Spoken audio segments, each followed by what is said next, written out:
우리 지난 시간에 누가복음 강의 이제 첫 번째 시험을 공부했었죠. 돌을 명해서 떡을 만들게 하라. 여러분, 이 시험은 예수님께서 온전한 하나님의 아들로서 받으신 시험입니까? 온전한 인간으로서 받으신 시험입니까? 그렇죠. 인간으로서 받은 시험이죠. 그러면 사탄의 입장에서 사탄이 가장 두려워하는 것이 무엇이었을까요? 예수님이 온전한 인간으로서 사시는 것이 가장 사탄은 싫어하는 일이고 두려운 일이었습니다. 그렇다면 그 첫 번째 시험의 중요한 본질은 사탄의 의도를 잘 알아야 되는 것이 예수님을 뭘로 전환시켜야 됩니까? 하나님의 아들로 전환을 시켜야 돼요. 그래서 네가 만일 하나님의 아들이거든이라는 이 질문은 긴지 아닌지 긴가민가 해서 물었던 질문이 아니고 하나님의 아들이라는 것을 전제를 하고 묻는 질문이에요. 이 질문이 갖는 중요한 이유가 뭐냐 하면 예수님에게 보다 쉬운 길을 택하도록 유혹하는 겁니다. 항상 신앙의 모든 유혹이 어디에 있는가 하면 쉬운 길을 택하게 하는데 유혹이 있어요. 과정을 생략하고. 보통 은사주의라는 게 왜 발생합니까? 힘드니까 은사주의가 쉬워 보이는 거죠. 예를 들면 목회가 참 힘들잖아요.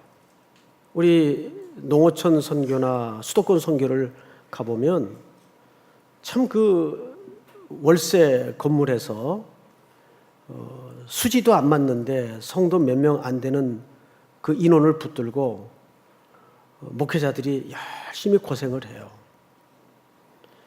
그러다 보면 차지 어떤 유혹이 자꾸 들어올 수 있는가 하면 다는 그렇다는 게 아닌데 일부가 뭔가 좀 이렇게 확 성도들이 이렇게 좀 빨려 들어올 만한 어떤 게 없을까?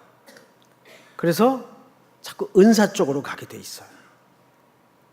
말씀 중심보다는 그래서 뭐가 번쩍하고 막 손 댈라 그러기만 해도 막 뜨거워가지고 병이 나고 못 보던 사람들이 눈이 확 떠지고 그러면 대번 소문나서 그 교회는 문전성시를 이루게 될 겁니다. 그게 쉬운 방법이에요. 사실은. 사탄은 자꾸 우리를 그런 쪽으로 몰아가요. 유혹을 해요. 그래서 사탄이 진짜 의도하는 건 뭐냐 하면 예수님이 온전한 인간이 되어서는 안 돼요. 왜? 그러면 예수님이 고난을 받고 십자가에서 우리의 죄를 대속하는 구속이 이루어지기 때문에 그거를 사탄이 가장 싫어하는 겁니다. 두 번째는 이것이 예수님이 하나님의 아들로서 그리고 온전한 인간으로서 받으신 시험이었다면 우리에게 주는 적용의 메시지가 있다고 그랬어요. 우리도 그런 패턴의 시험을 겪지만 예수님이 받으신 시험과 우리가 받아야 될 시험의 다른 점은 결국 예수님이 그 시험을 온전한 하나님으로서 이기셨습니까? 인간으로서 이기셨습니까? 예, 여기서 헷갈리면 안 돼요. 또 하나님의 아들로서 이긴 게 아니라 온전한 인간으로서 그 시험을 이기신 거예요. 그렇다면 여기에 우리 신앙생활에 중요한 실마리가 열어진단 말이에요. 우리도 그런 시험을 대할 때마다 이길 수 있다는 얘기입니까? 없다는 얘기입니까? 그렇죠. 이길 수 있어야 되고 이길 수 있는 길을 누가 제시한 거죠? 예수님이 제시한 거예요. 그래서 누가복음에는 이 예수님의 시험과 연결되어서 일정하게 따라다니는 수식어가 하나 있다고 그랬죠. 성령에 의해서 성령에 이끌려. 그래서 우리에게 이 세상의 시험과 유혹을 이길 수 있는 중요한 방법은 내 힘으로는, 또 내 힘만 의지해서는 백전백패할 수밖에 없어요. 그러나 내 안에 거주하시는 성령님께서 우리를 철저히 가이드해 주실 때 우리는 그 시험을 이길 수 있어요, 없어요? 이길 수 있다는 겁니다. 그래서 오직 성령의 충만함을 입으라. 믿습니까? 자, 이제 오늘은 두 번째 시험이에요. 두 번째 시험. 우선 5절을 한번 보십시다. 5절. 본문 5절. 이 세 가지 시험이 참 쉽지 않은데 마귀가 또 예수를 이끌고 올라가서 순식간에 뭘 보여줬나요? 천하만국을 보이며, 우선 여기서 우리는 마태와 누가의 기록 차이를 좀 발견해야 되는데, 마태는 기록에 보면 우리 한번 직접 좀 찾아볼까요? 마태복음 4장을 한번 좀 열어주세요. 마태복음 4장. 앞으로 조금 몇 장만 넘기십시다. 8절. 4장 8절. 한번 같이 읽읍시다. 시작. 마귀가 또 그를 데리고 지극히 높은 산으로 가서 천하만국과 그 영광을 보여. 자, 여러분 이렇게 비교해서 읽어보니까 무슨 기록의 차이가 눈에 띕니까? 마태는 높은 산이라고 묘사를 했죠. 그렇죠? 높은 산 그랬어요. 자, 그런데 누가는 뭐라고 묘사를 했습니까? 5절에 보니까 마귀가 또 예수를 이끌고 그냥 어떤 높은 곳에 올라가서 그랬어요. 올라가서. 그렇죠? 올라가서 순식간에 천하만국을 보였다. 자, 여러분, 분명히 마태의 기록과 누가의 기록의 차이점은 산이라고 묘사를 했고 누가는 산이라고 묘사를 안 했어요. 근데 공통점이 있어요. 어쨌든 높은 곳인 것만은 사실이에요. 자, 그러면 높은 산이라고 합시다. 아무리 높은 산이라도 여러분 몇 미터 산까지 올라가 보신 경험이 있나요? 제가 올라간 산은 한라산이 제일 높았던 것 같아요. 한라산. 더 높은 데 올라갔었나? 그 이상은 올라간 적이 없는 것 같아요. 태백산을 한번 넘었었고, 아무리 높은 산에 올라가도 천하만국이 보이는 산이 존재할까요? 어떻게 생각하세요? 여러분 올라갔던 산을 한번 쭉 머릿속에 한번 떠올려 보세요. 한 시내 정도가 보이는 산은 많아요. 근데 아무리 높은 산이라도 천하만국을 볼 수 있는 산이 있을까요? 그래서 칼빈 같은 경우는 환상을 보였을 것이다. 이렇게 견해를 피력하기도 합니다. 환상일까요? 근데 이 제안을 누가 했는가가 중요해요. 누가 했어요? 마귀가 했어요. 자, 그러면 물어봅시다. 마귀는 일정 부분 하나님의 허락하에 능력이 있나요, 없나요? 있죠. 능력이 있어요. 그래서 우리는 칼빈 같은 보수주의 신학자도 이것을 환상으로 해석을 하더라고요. 그런데 조심스럽기는 하지만 우리는 이 천하만국을 보인 것은 하나님이 허락한 범주 안에 있는 마귀의 권한 안에서 가능하다고 보는 해석의 견해가 있어요. 자, 어느 쪽 견해를 택하든 해석하는데 문제가 될 건 없습니다. 환상으로 천하만국을 보일 수도 있고 충분히 그럴 수 있겠죠. 제 아무리 높은 산일지라도 천하만국을 한눈에 다 이렇게 볼 수 있는 산은 없으니까. 그런데 마귀의 제한된 능력 범주 안에서 천하만국을 보여줄 수 있었어요. 분명히 그럴 수 있어요. 중요한 것은 뭘 보여줬다는 겁니까? 천하만국을 보여줬다는 거예요. 자, 근데 여기에서 이 천하만국이라는 표현이 참 애매해요. 그럼 당시 천하만국은 도대체 그 시대를 쥐락펴락했던 로마 제국을 말하는 것이냐, 실제 전 세상을 말하는 것이냐, 여러분 생각에는 어느 쪽일 것 같습니까? 전 세상을 말한다고 봐야 됩니다. 문맥상.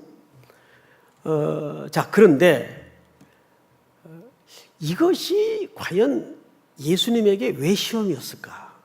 이게 중요해요. 오늘 우리가 이제 사실 이 세 가지 시험에 대해서는 많이 읽기도 하고 듣기도 했지만 한번 본문을 쭉 놓고 편안한 마음으로 이거를 객관적인 시각에 던져서 이렇게 묵상하는 경우는 쉽지 않거든요. 세 가지 시험이 있었어요. 첫째는 돌을 명하서 떡을 만드는 시험이 있었어요. 그리고 두 번째는 성전에서 뛰어내리도록 하는 시험이 있었어요. 그것은 마태의 순서입니다. 근데 이제 누가의 순서대로라면 천하만국의 영광을 보여주면서 절하면 이 모든 것을 내게 줄 것이다. 이 세 가지 시험 중에 여러분 생각에는 여러분 같으면 어느 시험이 제일 어려웠을 것 같아요? 그런 생각 안 해보셨어요? 자꾸 묻지 말고 해라 그냥. 같이 좀 합시다. 응? 시간도 널널하고 내일 뭐 출근할 일밖에 없잖아요. 집에 가야 뭐 좀 이따 개콘할 텐데 예배 마치고 가도 충분히 요즘 시간이 바뀌어서 볼 수 있어요. 어느 시험이 여러분들은 제일 어려울 것 같습니까? 첫 번째 시험. 배고픈 거. 정말 그럴까요? 여러분 지난주에도 분명히 말씀드렸죠. 예수님의 그 시험은 예수님의 허기를 시험하는 시험이 아니라 그랬어요. 여러분 허기를 시험하는 시험이었다면 돌 가지고 떡 만들라는 방법보다는 그 앞에 삼겹살에다가 차려놓는 게 더 유혹이지. 그렇지 않겠어요, 여러분? 예? 그것은 허기를 시험하는 게 아니에요. 예수님을 어떻게 하든 하나님의 아들로 돌려보내는 게 의도였습니다. 내가 이까짓 거 못할 줄 알고 이걸 원했던 건데 그 시험에서 사탄이 실패하죠. 그때 예수님이 꺼내들었던 카드가 뭐냐면 신명기 8장의 말씀이에요. 사람이 떡으로만 사는 것이 아니요 여호와의 입에서 나오는 모든 말씀으로 사는 것이니라. 그 말씀을 왜 하셨는지 아십니까? 사람이, 누가 사람이에요? 여러분 보고 하는 얘기가 아니에요. 예수님이 사람이라고요. 이제 이해가 됩니까, 여러분? 그러니까 그 시험은 예수님이 온전한 인간으로서 주먹을 불끈 쥐고 보진 않았어도 부들부들 떨면서 참아내신 시험이에요. 하나님의 능력으로의 전환을 참아내신 시험이에요. 왜냐하면 그렇게 되면 인간으로서 실패하면서 대속과 구속의 사업은 끝나는 거라니까요. 그러면 여러분들을 사탄의 손아귀에서 건져낼 수가 없어요. 그러니까 그것은 할 수 있었기 때문에 시험이라고요. 시험의 본질이 달라요. 학자들의 글을 읽어보면 아마도 이 두 번째 시험이 가장 예수님에겐 힘들었을 것이라는 견해를 피력합니다. 저는 이제 이 누가복음 강해를 준비하면서 그 데럴 버기라는 분의 글을 많이 참고를 해요. 이걸 제가 일부러 얘기하는 이유는 자꾸 문자가 오고 전화가 와요. 어느 책을 봤느냐, 어디를 참고했느냐, 듣고 그냥 아시라고. 그 책이 이렇게 두꺼워요. 근데 정말 균형 있는 좋은 책입니다. 또 특별히 고마운 것은 여러 학자들의 견해를 많이 참고를 했어요. 그 책에 보면. 자, 어쨌든 괜히 책 선전이 됐는데 이 두 번째 시험이 예수님에게 왜 어려웠을 것 같습니까? 이 참 묘한 함정이 감춰져 있어요. 우선 여기에서 본문을 조금 더 읽고 결론에 다가가십시다. 몇 절을 보시냐면 6절을 보세요. 6절을 우리 전체가 한번 같이 읽겠습니다. 시작. 이르되 이 모든 권위와 그 영광을 내가 내게 주리라. 이것은 내게 넘겨준 것이므로 내가 원하는 자에게 주노라. 자, 이 본문에서 마귀가 얼마나 과장이 돼 있고 착각을 하는가. 여러분, 과장은 사실 어디서 시작하는지 아십니까? 착시 현상 내지는 착각에서 과장이 나와요. 항상. 그러니까 자기 분수를 모를 때. 그래서 마귀는 늘 과장을 해요. 왜 과장을 하는지 아세요? 착각을 해서 과장을 하는 거예요. 자, 6절을 제가 한 단어 한 문장 뜯어서 설명을 드릴 테니까 잘 들어보세요. 이 6절은 그 학자들도 그 글을 쓰면서 주의하라라는 말을 써요. 해석이 그만큼 6절이 어려워요. 근데 6절을 잘 읽어내면 이 시험의 본질이 어디에 초점이 있는지를 정확히 알게 됩니다. 자, 귀로 들으시고 눈으로 보세요. 이르되, 누가 이르되 하는 거죠?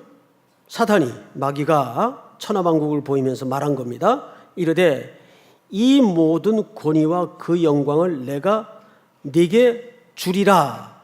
이것은 내게 넘겨준 것이므로 내가 원하는 자에게 주노라. 이거 누가 한 말입니까? 마귀가 한 말이에요. 누구에게? 예수님에게.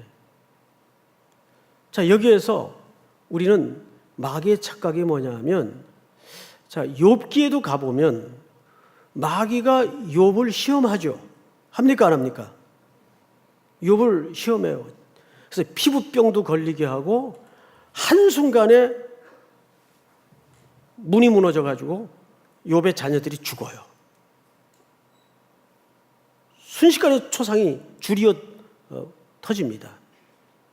그런데 그 마귀의 욥을 향한 시험이 마귀가 고난이 있었기 때문에 시험을 할 수 있었습니까? 하나님이 제한적으로 허용을 한 겁니까? 정확하죠? 하나님이 제한적으로 허용을 한 거예요. 그러니까 그 고난의 실질적인 권위는 누구에게 있어요? 하나님에게 있는 거예요. 근데 마귀는 예수님을 유혹할 때 여기에서 그 고난의 분기점을 흐려버립니다. 마치 그것이 자기에게 오리지널리티가 있는 것처럼 말을 얼버무리죠. 그리고 이렇게 얘기를 합니다. 6절 하반절에 보니까 이것은 내게 넘겨준 것이므로 내가 원하는 자에 줄 수 있다. 그러니까 이 말은 예수님에게 뿐만 아니라 누구에게도 내 이 옵션을 순종하면 줄 수 있다 그 말이에요. 근데 그 옵션이 뭐예요? 내게 절하면. 이 절이라는 게 경배라는 뜻이거든요. 경배는 또 다른 표현으로 예배한다는 말이거든요. 예배한다는 것은 그의 방침과 그의 가치관에 단회적으로 무릎을 꿇는 것이 아니라 지속적인 영향권 아래 들어간다는 말입니다. 경배를 한다는 것은. 잘 이해하셔야 돼요. 그런데 마귀가 여기서 하반절에 뭐라고 얘기를 하냐면 이 고난이 나에게 넘어왔다라고 거짓말을 합니다. 이것은 마귀에게 다 하나님이 넘겨준 것이 아니라 하나님이 제한적으로 뭐 하신 겁니까? 일시적인 제한을 걸어서 허용하고 허락한 시험이에요. 자, 그러면 우리가 얼핏 생각하기에는 이 시험이 예수님에겐 제일 쉬웠을 것 같아요. 그죠? 예, 저도 말씀을 조금 더 깊이 보기 전에는 뭐 이런 시험이야 나도 웬만하면 안 걸려들겠다 라고 오만함을 떨었어요. 그런데 예수님의 입장에서 한번 생각을 해보시라고요. 예수님은 누구의 아들이죠? 하나님의 아들 입장에서 생각을 해보시라고요. 왜 이게 시험이 아니었겠는가? 자, 예수님에게 제일 두려운 건 뭡니까? 아버지와의 단절이에요. 그래서 그 괴로움이 성경 속에서 가장 극대화해서 나타났던 현장과 시간이 한 번 있었죠. 십자가를 지기 전날 밤 겟세마네 동산에 그 처절한 부르짖음을 기억하시나요? 그것은 다가오는 그 죽음의 잔, 그 겪어야 될 고통 때문에 아파했던 밤이 아니었어요. 예수님이 그 겟세마네 동산에서 땀방울이 핏방울이 되어 떨어지기까지 혹독하게 그 밤을 두려워했던 다가오는 시간에 대한 어려운 마음은 그 핵심이 뭐였을까요? 잠시나마 아버지와 단절이었습니다. 하나님이 아들을 버리는 사건이에요. 여러분, 이거보다 더 무서운 형벌이 있나요? 이거보다 더 무서운 형벌은 없어요. 근데 그 예수님이 그 십자가의 혹독한 형벌을 대신 겪지 않고는 우리에게 그 구원의 은혜가 임하지 않기 때문에, 그러면서도 그 십자가의 길을 향해서 끊임없이 꾸준하게 수많은 유혹을 비껴가면서 묵묵히 갈보리 언덕을 향하여 십자가의 길을 걸으시면서도 많이 괴로워하셨어요. 그러다가 그 마지막 시간이 닥쳐지자 예수님이 드디어 속내를 드러내십니다. 아버지여, 할 수만 있거든 이 잔을 내게서 옮기시옵소서. 이게 진짜 예수님의 마음이에요. 예수님이 거짓말로 기도할 일 없잖아요. 진짜 예수님의 마음이에요. 그런데 두 번째도 진짜 예수님의 마음이었어요. 그러나 나의 원대로 마옵시고 아버지의 뜻이 이루어지기를 원하나이다. 예수님이 이 땅에 오신 목적은 자기 마음대로 자기 인생을 경영하거나 살기 위해서 오신 목적이 아니고 아버지의 뜻을 받도록 아버지께 순종하기 위해서, 아버지만 섬기도록 하기 위해서 오신 거예요. 그런데 사단이 천하만국의 영광을 보이면서 너 내게 절하면 이것을 너희에게 다 주겠다. 여러분, 이 제안은 핵심이 뭐죠? 여기 쉬운 길이 있다, 그 뜻이에요. 여기 쉬운 길이 있잖아. 너 그렇게 괴로워하지 않아도 돼. 네가 지금 가려는 그 십자가를 향하는 길, 그 방법 아니래도 여기 쉬운 길이 있잖아. 오늘의 주제는 쉬운 길입니다. 항상 쉬운 길에 유혹이 있어요. 지금까지 한국교회가 병들어왔던 중요한 이유 중에 하나도 쉬운 방법을 택하려는 유혹에 많이 빠졌습니다. 그것이 은사운동으로 나타나고 수많은 이교도적인 이질적인 수단이 교회 안에 들어오기 시작했습니다. 제가 평소 입버릇처럼 여러분들한테 강조했던 바가 뭐죠? 과정을 무시한 채 한방신앙을 조심해라. 한방신앙을 조심해라. 우리 그 집안에도 그런 분이 한 분 계세요. 평생 이번에 이 것만 되면, 지금까지 그러고 계세요. 뵌 지도 오래됐지만 지금까지도. 그리고 평생 아내와 자식들을 고생시킵니다. 그리고 땀 흘려 일하려 하지 않아요. 이거 한 건만 되면, 청계천에 잠수함만 들어오면, 뭐 옛날 표현을 빌리자면 그런 거예요. 나무 밑에 누워가지고 언젠간 떨어지겠지. 지까지게 안 떨어지고 배겨? 그러다가만 눈탱이를 맞아가지고 시퍼렇게 멍이 나든죠. 그게 이제 우리 한국교회 교묘하게 들어온 쉬운 길에 대한 유혹이에요. 그게 사실은 신앙을 무척 병들게 만듭니다. 아니, 하나님이 능력이 없었어요? 왜 아드님을 아기의 몸을 입혀서 이 땅에 보내셔서 성장의 과정을 거치게 하면서 그 고난의 길을 걸으시게 하시고 십자가에 매어 달리게 하셔서 아들을 버리는 하나님 자신에게 비수를 꽂는 듯한 아픔을 감내하시면서 이 과정을 겪어내시도록 만드냐고요. 이 과정이 생략되면 우리를 진짜 사랑할 수 없기에. 그래서 한국 교회 안에서 또 우리 신앙의 의식 속에서 반드시 삭제시켜야 될 요인 중에 하나가 뭐냐면, 요소 중에 하나가 피터팬 증후군입니다. 피터팬은 현실과 가상의 세계를 헷갈리잖아요. 그게 피터팬 증후군이에요. 그 어린애들은 보자기 메고 그냥 뛰어내리는 거예요. 신문에 가끔 그런 사고 나잖아요. 옛날에 한창 그 흑백 TV 시절 타잔 드라마가 유행일 때 밧줄 타고 죽은 애들이 많아요. 그러다가 발 부러지고 다리 부러지고. 그게 교회 안에도 많아요. 어느 날 갑자기 애가 이상해진 거야, 은혜 받아가지고. 그런데 갑자기 막 비명을 지르더니 그러다가 사고 나고 그러는 거예요. 마귀의 유혹은 지금 예수님에게 쉬운 길을 제시한 겁니다.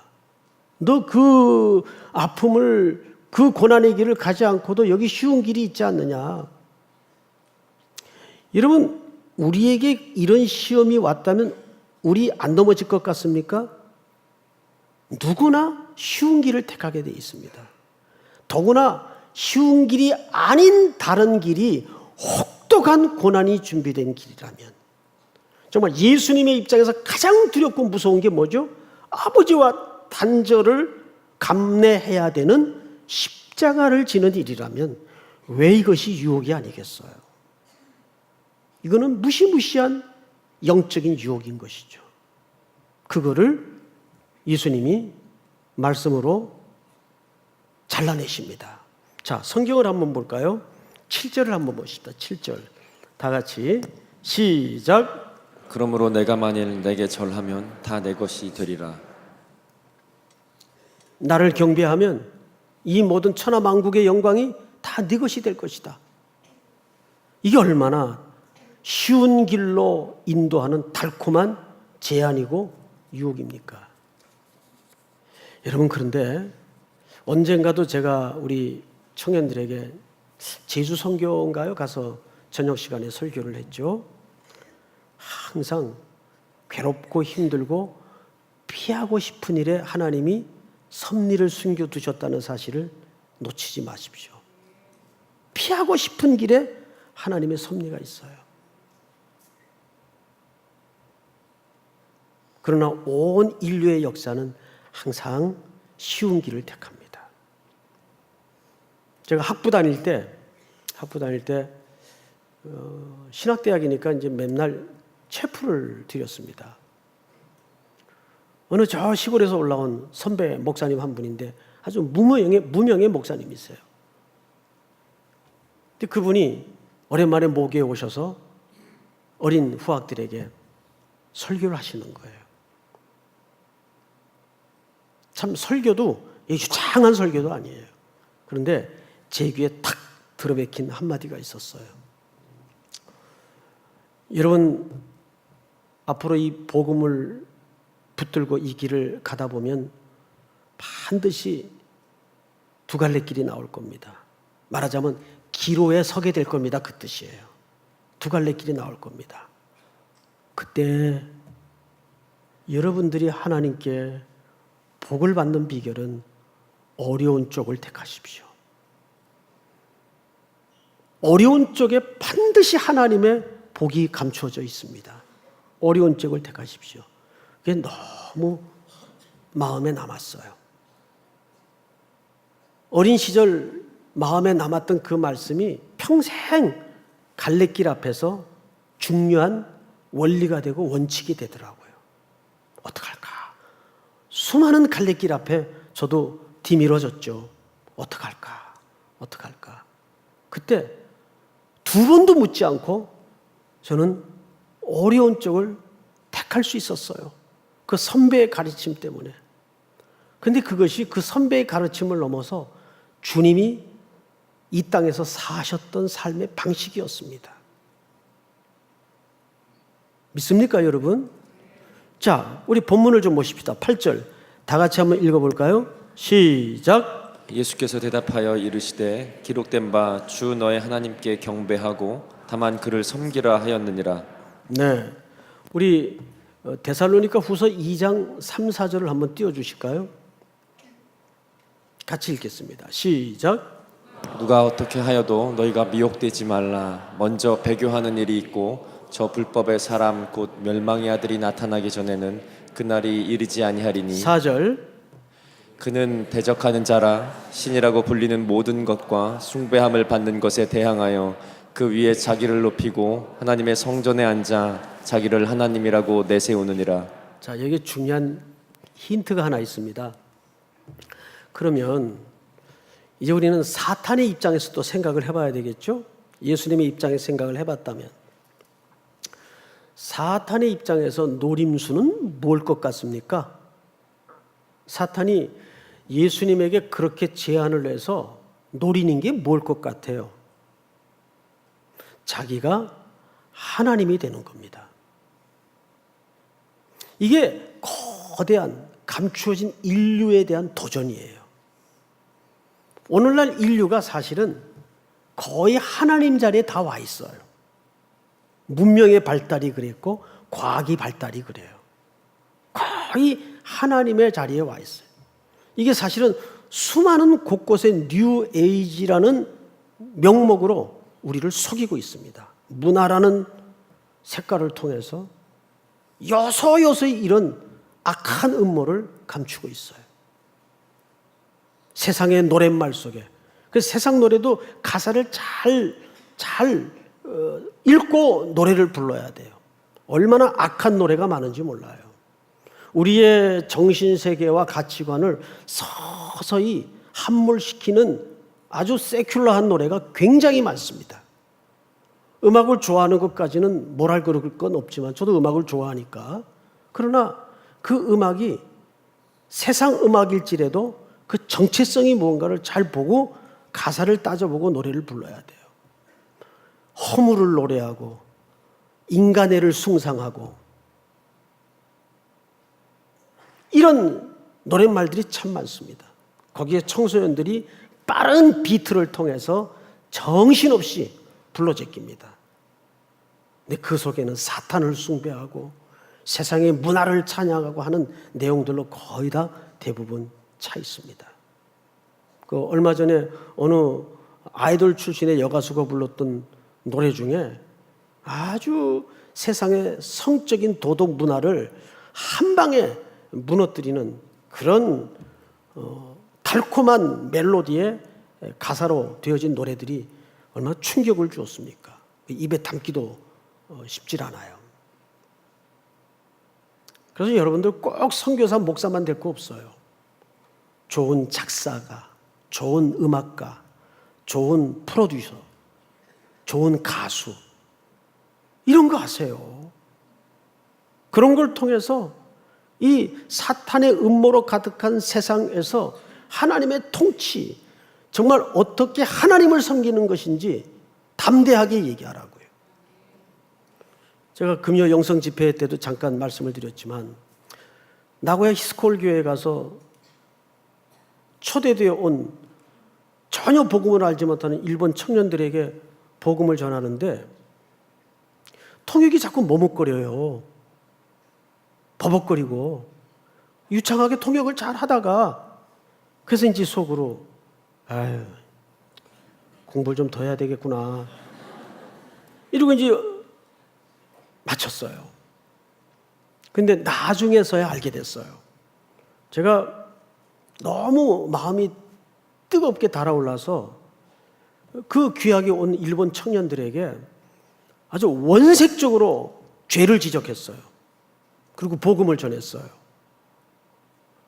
그런데 이 일본 문화에서는 상상할 수 없는 표현을 제가 한 거예요. 감히 죄를 말하고 죄를 지적하니까. 그러니까 이 선교사님이 그 부분을 조금 마일드하게 부드럽게 처리하느라고 통역을 버벅거렸던 거예요. 그 마일드한 복음을 듣고도 18명의 일본 청년들이 신앙생활을 하겠다고 초청되어서 일어선 겁니다. 그래서 나중에 하는 얘기가 차라리 정직하게 통역할 걸 그렇게 후회를 하셨다 그래요. 그 함께 했던 교육자님의 이야기를 들어보니까. 여러분, 복음은 자체가 능력이 있는 거예요. 예수님도 그 사탄의 시험 앞에 계속 들이대었던 반격의 카드가 뭐였습니까? 하나님 말씀이었어요. 세 시험 다 신명기 말씀으로 대적한 겁니다. 그래서 종종 설교 시간에 신명기적 렌즈, 신명기적 상황이라는 말을 자꾸 그래서 하는 거예요. 이 신명기라는 책은 40년 동안 광야에 시험받던 이스라엘 백성들의 실패를 거울 삼아 만든 책이기 때문입니다. 그래서 신자가 다시 신자 아니에요. 다시 신자. 하나님의 명령을 다시 기록한 책이라는 뜻입니다. 어떻게 하든 사탄은 우리에게 요구되는 것이 뭐냐면, 첫째는 자기가 하나님과 동등한 자리에 앉으려는 시도와, 두 번째는 우리를 하나님께 경배하는 자리에서 자꾸 떼놓는 게 사탄의 전략입니다. 그래서 자꾸 딴 데로 시선을 빼앗기게 만드는 거예요. 여기에 예수님은 신명기 6장 13절의 말씀으로 카드를 꺼내죠. 한번 본문을 좀 띄워주시겠습니까? 자, 다 같이 시작. 내 하나님 여호와를 경외하며 그를 섬기며 그의 이름으로 맹세할 것이니라. 우리 성경 한 구절만 더 보죠. 누가복음 10장 22절 띄워주세요. 시작. 내 아버지께서 모든 것을 내게 주셨으니 아버지 외에는 아들이 누군지 아는 자가 없고 아들과 또 아들의 소원대로 계시를 받는 자 외에는 아버지가 누군지 아는 자가 없나이다 하시고. 22장 29절을 마저 띄워주십시오. 22장 29절 28절 시작. 28절 시작. 너희는 나의 모든 시험 중에 항상 나와 함께한 자들인즉 나라를 내게 맡기신 것 같이 나도 너에게 맡겨. 네, 나라를 맡기는 것은 하나님 한 분 외에는 할 수 있는 일이 아닙니다. 자, 한 군데만 더 보고 이제 말씀을 좀 정리를 하도록 하겠습니다. 우리 요한복음 12장을 띄워주세요. 다 같이 읽습니다. 시작. 이제 이 세상에 대한 심판이 이르렀으니 이 세상의 임금이 쫓겨나리라. 14장 30절 시작. 이후에는 내가 너희와 말을 많이 하지 아니하리니 이 세상에 임금이 오겠음이라. 그러나 그는 내게 관계할 것이 없으니 16장 11절 시작. 심판에 대하여라 함은 이 세상 임금이 심판을 받았음이라. 아멘. 마귀는 제한적인 기간 동안에 제한적인 능력을 가지고 마지막에 몸부림을 치는데 두 가지 목적을 가지고 마귀는 살아요. 하나는 어떻게 하면 내가 인간들이 하나님께 대한 경배를 빼앗아서 내가 하나님이 되는가. 그의 타락의 시초도 결국은 하나님과 같이 되려는 의도 때문입니다. 여기에 인간이 걸려든 거예요. 그리고 그 유혹을 열심히 예수님에게도 하는 거죠. 하나님같이 만드는 거예요. 이때 예수님은 철저하게 나는 보냄을 받은 자다. 그리고 나는 아버지의 뜻을 행하러 왔다. 내 뜻을 행하러 온 것이 아니다. 그래서 우리가 선교사로 파송이 되든 직장으로 파송이 되든 무슨 일을 하든 간에 우리 의식 한복판에 제일 명료하게 새겨져야 될 신앙 훈련이 하나 있어요. 따라서 하십시다. 이건 따라서 하는 게 좋을 것 같아요. 나는 보냄을 받은 자다. 보냄을 받은 자다. 그 캠퍼스로 그 일터로 그 삶의 현장으로 여러분들은 보냄을 받은 자예요. 자, 여기에는 무슨 전제가 깔리죠? 보냄을 받은 자라는 것은 이것이 정확한 선교적 제자로서의 원리를 제공하는 본문인데, 그 현장에서 내 뜻대로 살아서는 안 된다는 뜻입니다. 그럼 누구의 뜻대로 사는 거예요? 보냄을 받은 자의 뜻대로 그 현장에서 살아야 돼요. 그분의 뜻을 펼치기 위해서. 교회에서 파송을 된 선교사도 마찬가지예요. 가서 자기 비즈니스나 자기가 꿈꾸는 일을 하라고 보내는 것이 아니에요. 적어도 예수님이 그 선교 현지로, 그 삶의 현장으로 보낼 때는 예수님이 의도하시고 계획하시는 일을 하도록 보내는 겁니다. 믿습니까? 이렇게 여러분들은 또 한 주 삶의 현장으로 떠날 거예요. 그때 과연 나는 보냄을 받은 자로서 살아갈 수 있는가? 아니면 거기에 또 자기의 왕국을 건설하기 위해서 아담적 삶을 경영할 것인가? 항상 그 선택 앞에 사탄은 여전히 이 본질을 가지고 쉬운 길을 여러분들에게 요구할 겁니다. 그때마다 여러분들은 기적이 상식이 되는 삶이 아니라 상식이 그 현장에서 기적이 되도록 땀 흘려 가꾸고 심고 거두는 가운데, 그것이 내 노력과 내 지혜의 결과가 아니라 하나님의 은혜와 하나님의 결과임을 함께 고백하는 여러분들의 삶이 되기를 축복합니다. 우리 다 일어나십시다. 주는 완전합니다.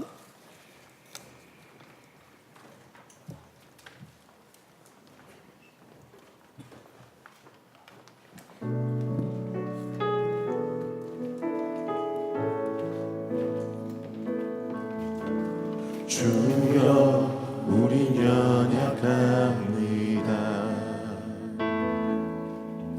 우린 오늘을 힘겨워합니다. 주 뜻 이루며 살기에 부족합니다. 우린 연약합니다. 주여, 우린 넘어집니다. 주여 우린 넘어집니다. 오늘 하루 또 실수합니다. 주의 긍휼을 구하는 죄인입니다. 우린 주만 바라봅니다. 주만 바라봅니다. 한없는 주님의 은혜 온 세상 위에 넘칩니다. 가릴 수 없는 주 영광 온 땅 위에 충만합니다. 주님만이 길이오니 우린 그 길 따라갑니다. 우린 그 길 따라갑니다. 그날에 우리 이루시 주는 완전합니다. 한없는 주님의 은혜, 한없는 주님의 은혜 온 세상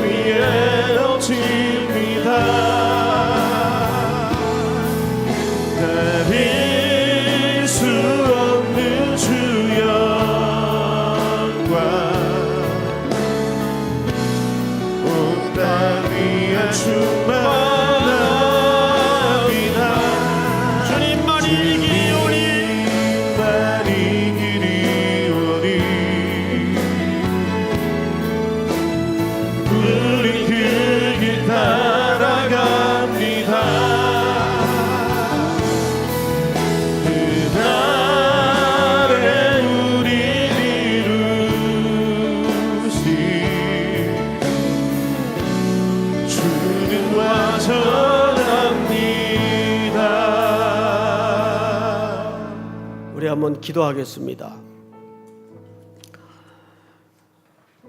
전능하신 아버지요, 오늘도 이른 아침부터 이곳에 머물게 하시어 함께 교제하고 음식을 나누며 함께 주를 찬양하며 예배토록 은혜 주신 것을 진심으로 감사를 드립니다. 보이는 곳에서 보이지 않는 곳에서 이 모양 저 모양으로 주를 즐거워하여 헌신하고 수고한 모든 이들의 땀을, 그 헌신을 기억해 주시옵소서. 특별히 삶의 선교지로 출발합니다. 군에 가 있는, 해외에 가 있는, 멀리 출타해 있는 우리의 자녀들, 어느 곳에 있든지 목자 되신 아버지께서 그들의 지팡이가 되어 주시고 그들의 참된 안위가 되어 주시옵소서. 오늘 이 밤에도 주신 말씀을 붙들고 일어섭니다. 수많은 쉬운 길이 세상에 널려 있습니다. 그러나 거기에는 독이 있고 악함이 있습니다. 우리 젊은이들이 그 유혹 앞에 넘어지지 않도록 인도해 주시옵소서. 성령의 밝히시는 말씀의 은혜를 통해서 그 말씀이 저들의 심장을 붙들 수 있도록 도와주시고, 우리의 고백이 날마다 신실하신 주님께만 참 주되심을 고백하는 또 한 주의 삶이 되도록 함께하여 주시옵소서. 올려드린 귀한 예물 영광을 받아 주시옵소서. 우리 성도들 가정 가운데는 많은 공고한 가정들이 있습니다. 자비를 베푸시어서 하나님의 긍휼을 입도록 도우시고, 무엇보다 오랜 실직 끝에 경제적으로 핍절함 속에 있는 성도들의 넉넉지 않은 형편을 돌아보시사 하나님의 자비로움이 그들의 실제적인 삶의 현장에 믿음으로 나타날 수 있도록 도와주시옵기를 원합니다. 영육이 고단하여 질병에 묶여있는 자들을 복되게 하시고, 하나님의 기름 부음이 그들의 상처와 고통마다 가득히 임할 수 있도록 치유하여 주시옵소서. 또 한 주도 처리해야 될 일들, 만나야 될 사람들, 수많은 가슴앓이들을 끌어안고 주님의 은혜를 사모하는 성도들의 모든 일상에 하나님의 살아계심과 하나님의 은혜를 간증으로 경험하는 시간이 되도록 이 안주를 복되게 하여 주시옵소서. 우리 삼일교회가 지난 2달여 동안 오늘까지 수도권 선교를 마지막으로 하나님 앞에 복음의 역사를 헌신할 수 있도록 은혜도 주시고 여건도 주시고 마음도 주심을 진심으로 감사를 드립니다. 이 모든 일을 한 이후에 당연히 하여야 할 일을 했다고 고백하는 겸손한 주의 사람들이 될 수 있도록 인도해 주시옵소서. 모든 박수와 영광은 주께만 돌아가게 하여 주시옵기를 원합니다. 특별히 우리 청년들 교제 중에 있는 그 아름다운 사랑 속에도 주님은 주인이 되어주시고, 만나야 될 사람들 서로에게 좋은 배우자로 먼저 아름답게 준비되는 은혜를 허락해 주시옵기를 간절히 원합니다.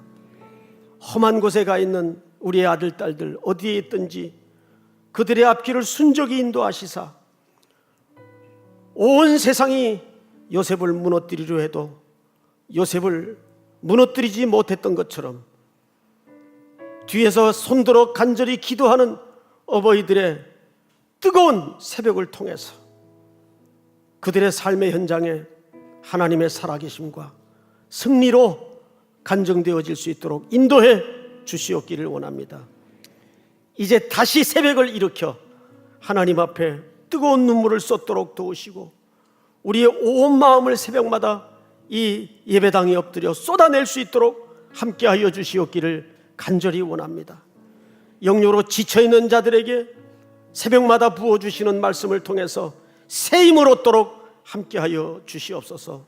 선교하느라 지치고 공고했던 마음들을 성령께서 위로해 주시고, 사람에게 상처 주고 상처받았던 모든 것들까지도 합하여 저들을 단단하게 만드는데 선이 이루어지도록 인도하여 주시옵소서. 지금은 우리 구주 예수 그리스도의 은혜와 하나님 아버지의 사랑과 성령님의 교통하심이 오늘 머리 숙여 종일 경배를 드리고 이제는 삶의 선교지로 출발하는 사랑하고 사랑하는 우리 3일의 귀한 성도들, 머리 위에 해외, 국내, 북녘의 지하의 성도들, 복중의 생명까지 영원토록 함께 있을지어다. 아멘.